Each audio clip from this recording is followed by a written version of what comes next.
Physical verification చేయకుండా registration కానీ fitness కానీ పర్మిట్ కానీ ఇవ్వడానికి చట్టంలో లేదు. కళ్ళు మూసుకుని ప్రవర్తిస్తున్నారా ఈ ట్రాన్స్పోర్ట్ అధికారులని నేను చెప్తా ఉన్నా. ఆ రోజు ఒక అధికారి అడిగాడు, ఎంపీగా మాట్లాడా కేశినేని నాని గారు, ఆపరేటర్గా మాట్లాడాను, ఇవాళ ఎంపీగా మాట్లాడుతున్నా.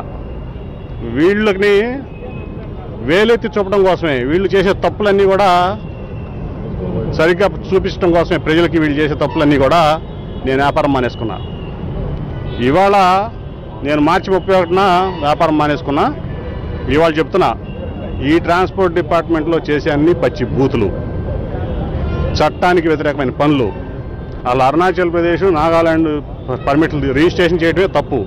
ఆ రిజిస్ట్రేషన్లో ఇవాళ ఇక్కడ ఉన్నటువంటి ఉన్నతాధికారులకి బుద్ధి వచ్చేటట్లు ఒక ఎంపీ లేఖ రాస్తే వాళ్ళ తప్పు తెలుసుకుని అరుణాచల్ ప్రదేశ్ ప్రభుత్వం ముఖ్యమంత్రి గారు ఎంఓఎస్ హోమ్ కిరణ్ రిజిజు గారు దాని మీద పట్టుబట్టి ఇది తప్పు జరిగింది, మన అధికారులు తప్పు చేశారు, మేము చాలా సిగ్గుతో తలదించుకుంటున్నాం మా అధికారులు చేసిన తప్పుకి 2400 బస్సులు రిజిస్ట్రేషన్ క్యాన్సిల్ చేసిన ఘనత అరుణాచల్ ప్రదేశ్ ప్రభుత్వాన్ని, దానికి అరుణాచల్ ప్రదేశ్ ముఖ్యమంత్రికి, కేంద్ర ఎంఓఎస్ హోమ్ కిరణ్ రిజిజు గారికి నా ధన్యవాదాలు చెప్తున్నా.